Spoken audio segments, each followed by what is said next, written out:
The residents of the Howard-Winneshiek School District will be going to the polls on November 7th, and to break down what they will be voting on is the superintendent of the Howard-Winneshiek School District, Kris Einck. And Kris, I'll ask you the general question to start out. What will district patrons be voting on November 7th? Yeah, so they'll be going for our voted physical plant and equipment levy, or voted PPEL, which currently provides our district up to 67 cents per $1,000 of assessed valuation. Now, right now, the Howard-Winneshiek School District, we have it set at 57 cents. But what we want to do is actually move that up to a $1.34, or basically, Darren, have the authority to move it to reallocate funds within our overall tax formula and move that up to a $1.34. And the voters can authorize, like I said, the voted physical plant and equipment levy for a period not exceeding 10 years and in an amount not exceeding $1.34 per $1,000 of assessed valuation. So the Howard-Winneshiek School District actually last approved this or renewed it, I should say, in 2021 for 67 cents. And this is good until 2031. So what we're actually doing on November 7th is amending it. So regardless, we'll have the authority through 2031 to go to 67 cents. But like I said, what we want to do is amend it so then we could go up to $1.34. And explain the difference, because when it comes to school funding, there's a lot of complicated factors that lay people like myself don't exactly understand. Yeah. But the difference between actual spending and spending authority, describe that to the lay people like myself. Well, I think what's probably a better, even an easier way to explain it is we have different silos, okay? And within each silo or fund, we can spend those dollars on very specific things. So, for instance, at Howard-Winneshiek, our overall tax rate is $12.20 per $1,000 of assessed valuation. Now, I also want to note that the state average school district property tax rate for FY24 is $13.85, and Howard-Winns is $12.20, and that is set. So we're quite a bit under the state average, all right? So the main silo or fund of money would be your general fund, okay? About 80% of your general fund is going to go towards staff salaries, benefits, curriculum programs, textbooks, supply materials, those type of things, okay? The rest, and then, well, and I take that back. About 80% is going to go towards staff salaries. The rest of the remaining 20% would go towards, like, textbooks, supplies, materials, those type of things. That's $8.83. So out of that $12.20, $8.83 goes to the general fund. All right. Now that funding source is state aid, property tax, and a little bit of federal dollars. Okay. The next silo is your PPEL, physical plant and equipment levy. All right. And that's for your building and grounds improvements and repairs, buses, technology, non-instructional software leases, those type of things. That's mostly property tax, is what that funding source is. Right now, that's 57 cents, and we want the authority to move that up to $1.34. Now, the next fund would be our management fund. All right, those expenses are property and casualty insurance, workers' compensation, early retirement incentives, those type of things. That's strictly the funding source is property tax.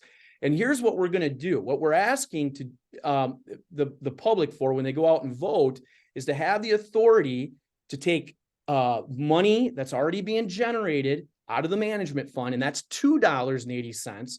We want to take 77 cents out of that $2.80, and we want to be able to transfer it into the PPEL, into the voted PPEL, which would then increase it to $1.34. So our general fund would stay the same, $8.83. We would increase that voted PPEL to $1.34. Our management fund would go down to $2.03. It's right now $2.80, but we take 77 cents, transfer that into the PPEL, okay? And if you add those three numbers up, that's your $12.20 tax rate. So it's really important for people to understand What we're asking for is the authority to shift money. And you want to talk about local control, there's local control right there. So we're going to shift some dollars from the management fund to the Pebble. Now, people ask right away, well, can your management fund handle that? Yes, Darren, it can. Our management fund is very healthy. And here's the good news. Just because we have the authority to shift money from the management fund to the Pebble doesn't mean if in 3 or 4 years we want to shift a little bit of money or dollars back into the management fund, we have the authority to do that. Okay. Now I want to continue on with our different review of funds or different silos. There's the debt service silo. That we don't have any debt service. We don't have any bond referendums we're paying off. Howard-Winn last had a bond referendum. I think we paid it off in like 2012 or 2013. There's the public education and recreation levy. We don't utilize that, so it's zero, okay? There's the state penny for infrastructure or your SAVE dollars. That is a sales tax, but it's really important for people to understand that's a separate tax on purchases and does not impact our school's tax rate. So there's no tax there. You have your student activities fund, but again, no tax. So the funding source is like your gate, admission, fundraising, entry fees. And then you have your food and nutrition silo or fund, okay? And that's basically, that supports your food and nutrition program, nutrition staff salaries, benefits, food and equipment. And that's all funded basically through, majority of it through your federal funds and a little bit through parent fees for like lunch tickets, okay? But if you add all that up, that's 1220. That's our overall tax rate. That's not going to change. We're just asking for the authority to shift money from our management fund to our Pebble, and those dollars are already being generated. Why is it necessary to shift more funds into Pebble as compared to keeping them into the management fund? Because in the management fund, we can't use it for what we need as far as upgrading our facilities. And I'm really glad you brought that up, because what we've done is we've highlighted or identified some needs. Now, it's not only limited to these, but these are some pretty specific and important needs. So we're looking at, number one, a new high school entry and offices to update safety and security. Also, new elementary and middle school entry and offices to update safety and security. Right now, if you enter our main entrance into our high school or our main entrance in the elementary middle school, it goes right into our cafeteria. So God forbid, something would happen and somebody would come in, an intruder, there would be all these kids there wide open. And what we want to do is we want to set that up differently. So you have to go through a set of double doors, then you have to go through the office, then you have to go through another set of double doors. So that safety and security piece is really, really important. And that is a top priority for us.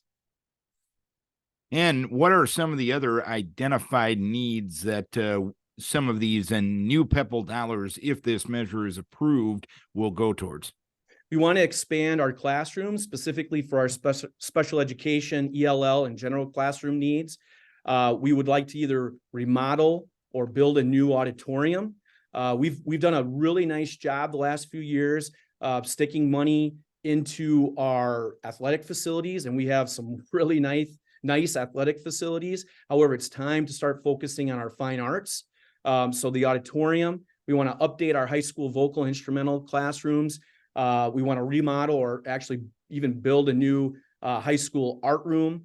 Our science classrooms are outdated. They're just antiquated. I mean, our high school was built in 1969 and it's been well kept over the years, but we just need to update some things.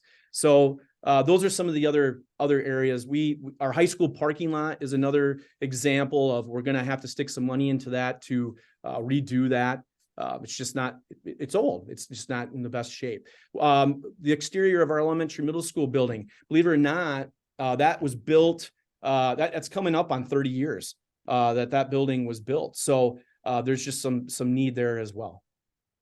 And as for the effect of this measure on people's property taxes, the way you explained it earlier, it shouldn't affect.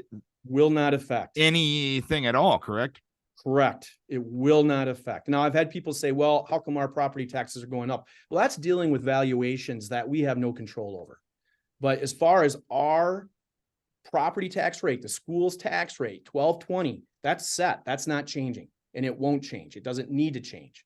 And I told people that this is a great way to utilize our dollars and not have to go out for a bond referendum in the future. And this is money that's already being generated. And as for absentee voting, etc., when does that begin?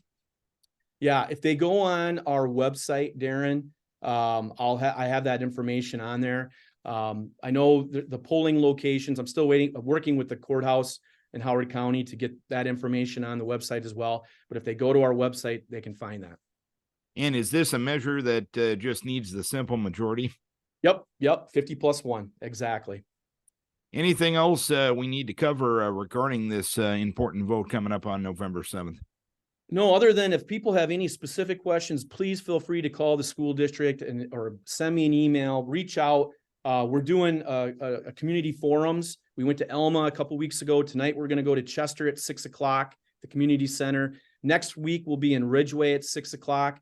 The following week, we'll be up in Lime Springs. And then on November 1st, we'll actually be in Cresco at the high school auditorium. And it's just going to be a simple, I'm going to kind of review what I've discussed with you and open it up to the folks that attend for questions. And we just want to be as transparent and get the facts out there as much as we possibly can. Oh, go ahead. I'm sorry. Do you have the dates for those Ridgeway and Lime Springs ones, the specific sure dates? Let me grab my calendar here because I want to make sure that I'm accurate with this. Okay.